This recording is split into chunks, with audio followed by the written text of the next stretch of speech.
पांढऱ्या तिळांमध्ये तुम्ही कधी दूध ओतून पाहिलंय का? अर्थात नसेनच पाहिलं. ही रेसिपी अगदी शेवटपर्यंत तर पहा, कुठेसुद्धा स्किप करू नका. हाय हॅलो नमस्ते, स्वाती सांडभोर या यूट्यूब चॅनलवर तुम्हा सगळ्यांचं अगदी मनापासून स्वागत करते. तर इथे पहा, मी 1 कप पांढरे तीळ घेतलेले आहेत. तिळांमध्ये 2 प्रकार असतात, एक गावरान पद्धतीचे असतात आणि आपले एक साधे पद्धतीचे जे पांढरे असतात ते. गावरान पद्धतीचे असतात त्याचा रंग थोडासा वेगळा असतो. तर इथे मी 1 कप तीळ घेतलेले आहे. त्यानंतर एका साईडला कढई गरम करून घेतलेली आहे. कढईमध्ये आपल्याला तीळ घालायचे आहेत. कढईमध्ये तीळ घातल्यानंतर आपल्याला हे तीळ भाजून घ्यायचे आहेत. खूप जास्त मोठ्या गॅसवर भाजू नका, बारीक गॅस करून आपल्याला हे तीळ हलकेसे भाजून घ्यायचे आहेत. आज आपण तिळांपासून अगदी अप्रतिम रेसिपी पाहणार आहोत. तीळ खाल्ल्याने आपल्या शरीरासाठी काय फायदे होतात ते सुद्धा तुम्हाला मी व्हिडिओमध्ये सांगणार आहे.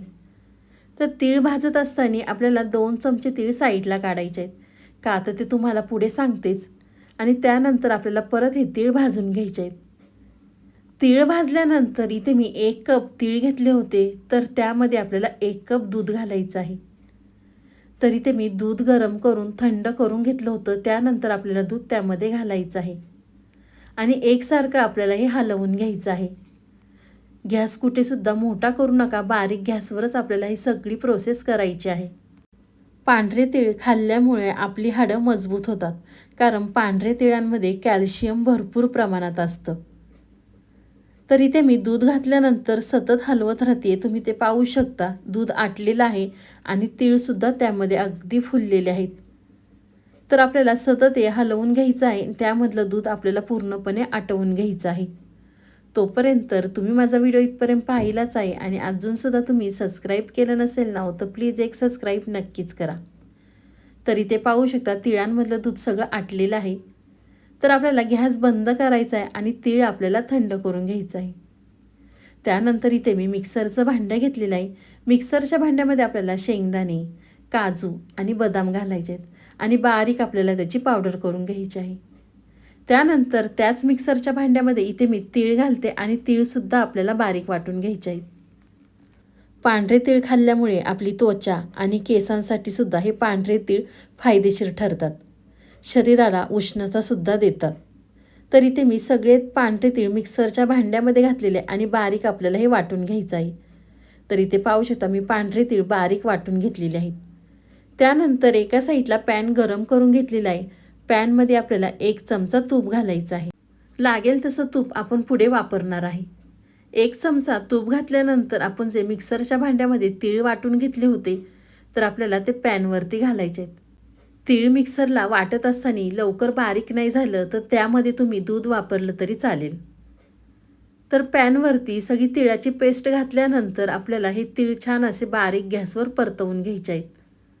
तुम्ही जर एकदा ही तिळाची रेसिपी केली ना, तर लहानांपासून मोठ्यांपर्यंत सगळेजणच आवडीने खातील आणि अगदी 10 ते 15 दिवस आरामात टिकते.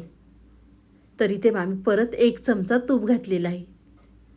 तर आपण या ठिकाणी 2 चमचे तूप वापरलेलं आहे. तूप घातलं की परत आपल्याला छान असं परतवून घ्यायचं आहे. गॅस खूप जास्त मोठा ठेवू नका, बारीक गॅसवरच आपल्याला हे परतवून घ्यायचं आहे. तीळ परतत असताना त्यामध्ये आपल्याला साखर घालायची आहे. इथे मी अर्धा कप साखर घेतलेली आहे.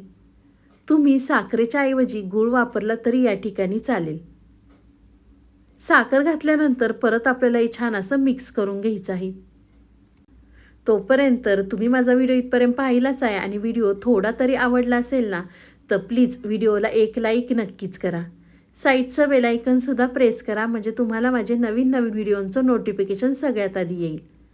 तर साखर घातल्यानंतर आपल्याला 1 ते 2 मिनटासाठी झाकण ठेवायचं आहे. तर 2 मिनटं झाल्यानंतर मी झाकण काढते आणि परत आपल्याला व्यवस्थित मिक्स करून घ्यायचं आहे. तर इथे पाहू शकता तुम्ही, साखर ही वितळलेली आहे आणि थोडंसं हे मिश्रण सैलसरसुद्धा झालेलं आहे. त्यानंतर आपल्याला आपण काजू, बदाम, शेंगदाणे बारीक वाटून घेतले होते मिक्सरला, ते आपल्याला त्यामध्ये घालायचं आहे आणि असं छान ह्याचा गोळा तयार करून घ्यायचा आहे. हिवाळ्यामध्ये एकदा तरी ही रेसिपी केलीच पाहिजे. तीळ खाल्ले की खरंच आपल्या शरीराला फायदेशीर ठरतात. तीळ खाल्ल्यामुळे आपली हाडेसुद्धा मजबूत होतात. तर इथे पाहू शकता तुम्ही, छान असा गोळा तयार झालेला आहे. गोळा तयार झाल्यानंतर एका साईडला इथे मी चॉपिंग बोर्ड घेतलेला आहे. त्यावरती आपल्याला थोडंसं तूप लावायचं आहे. तूप लावल्यानंतर तिळाचं मिश्रण आपल्याला त्यावरती घालायचं आहे आणि एकसारखं आपल्यालाही थापून घ्यायचं आहे. तुमच्या लक्षातच आलं असेल नेमकं आज आपण काय बनवलं आहे ते. आज आपण तिळाची वडी बनवलेली आहे. एकदा तरी ह्या पद्धतीने तिळाची वडी बनवून तर पहा. सगळेजण घरातले आवडीने खातील. तर चॉपिंग बोर्डवरती सगळं मिश्रण घेतल्यानंतर इथे मी एकसारखं थापून घेते. तर थापत असताना आपण जे तीळ साईडला काढून घेतले होते ते सुद्धा आपल्याला त्यावरती घालायचे आहेत आणि एकसारखे परत आपल्याला थापून घ्यायचं आहे. तर तुम्ही या ठिकाणी पाहू शकता एकसारखी ही वडी मी थापून घेतलेली आहे. तर त्यावरती आपल्याला तीळ घालायचे आहेत. तीळ घातल्यानंतर आपल्याला हाताने प्रेस करून घ्यायचे आहेत आणि त्यानंतर आपल्याला ही वडी थंड करून घ्यायची आहे. तुम्ही फ्रीजमध्ये ठेवले तरी चालेल, पण या ठिकाणी मी फ्रीजच्या बाहेर ठेवली होती 10 ते 15 मिनिटासाठी. तुम्ही ह्या मिश्रणाचे छोटे छोटे लाडूसुद्धा करू शकता किंवा तिळाच्या वड्यासुद्धा करू शकता. हे छोटे छोटे लाडू किंवा ह्यापेक्षा थोडेसे मोठे केले तरी चालणार आहे. तर या ठिकाणी पाहू शकता ही सगळी वडी थंड झालेली आहे. त्यानंतर या ठिकाणी मी सुरीने कट करून घेते.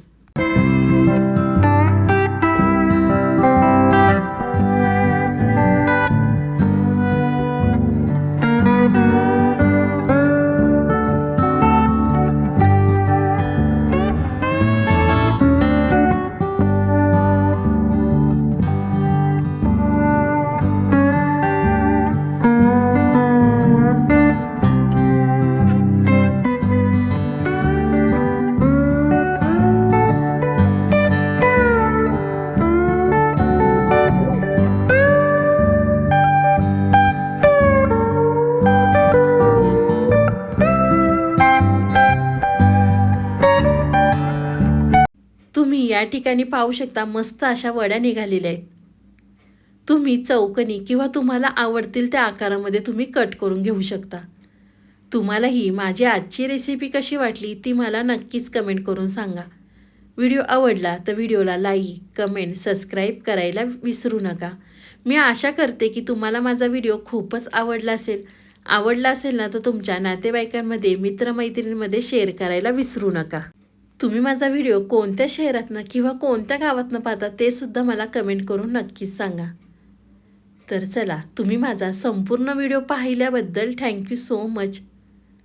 पुन्हा भेटूया असाच एक छानसा व्हिडिओ घेऊन. तोपर्यंत बाय.